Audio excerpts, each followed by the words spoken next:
स्वागत है स्टूडेंट। यहाँ पे क्वेश्चन दिया हुआ है कि two particles P and Q simultaneously starts moving from point A with velocity 15 and 20 metre per second.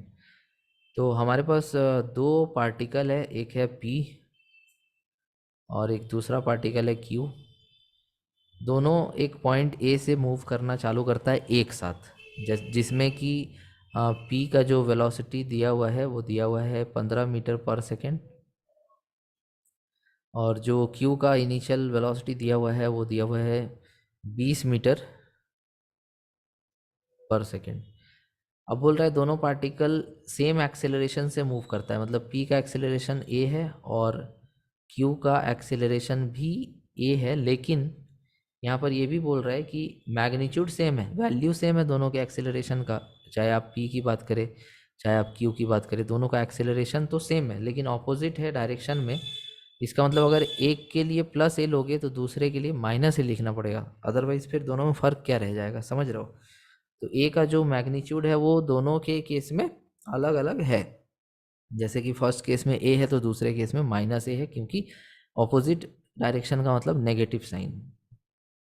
अब बोल रहा है कि when P overtakes Q at B, जैसे यहाँ पर मान लो P भी यहाँ पहुँच चुका है और Q भी यहाँ पहुँच चुका है और ये पॉइंट का नाम B है। तो इस पॉइंट पे P क्या करता है, Q को ओवरटेक करता है। ठीक है, P जो है वो Q को क्या करता है, ओवरटेक करता है। ऐसा करना लाजमी है। जैसे देखिए P जो चलना चालू किया तो इसका स्पीड कितना था, 15 मीटर पर सेकेंड A से चलना चालू किया है।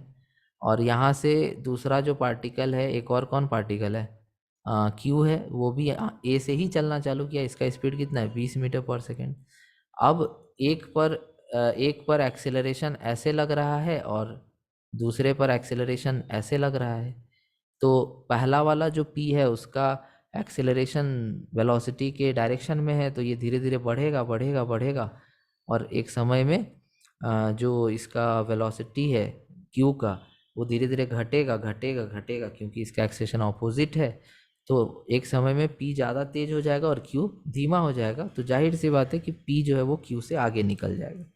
तो वही हमसे पूछ रहा है कि जब P ओवरटेक करता है B को तो उसका जो वेलोसिटी है, वेलोसिटी ऑफ P, वो दिया हुआ है 30 मीटर पर सेकेंड। तो आपसे पूछ रहा है कि उस टाइम पे Q का कितना वेलोसिटी रहेगा, वो आप यहाँ निकाल के बताइए।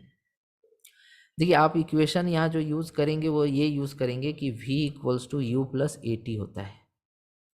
इस इक्वेशन को एक बार P के लिए लिखेंगे और इस इक्वेशन को एक बार Q के लिए लिखेंगे। टाइम दोनों केस में सेम होगा, क्योंकि एक ही समय के बाद दोनों एक ही जगह पर पहुंचेगा और क्रॉस कर जाएगा।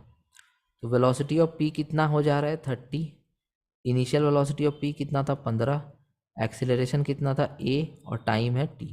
तो यहाँ से आप इसको सॉल्व करिए तो at का एक वैल्यू आपको आता हुआ दिखेगा, 30 माइनस 15 दैट इज़ 15। तो ये जो at का वैल्यू आया है इसका यूज़ हो जाएगा। अब फाइनल वेलोसिटी ऑफ Q नहीं पता है। इनिशियल वेलोसिटी ऑफ Q 20 था, इसका एक्सेलरेशन माइनस होगा इंटू टी। तो यहाँ से आपको वेलोसिटी ऑफ Q आ जाएगा। बस आप at के जगह पर वही रख दो जो आपने पहले निकाला था। तो इसका आंसर हो जाएगा 5 मीटर पर सेकेंड, जो कि ऑप्शन नंबर बी सही है। आई होप आप ये क्वेश्चन समझ गए होंगे। Thank you so much for watching.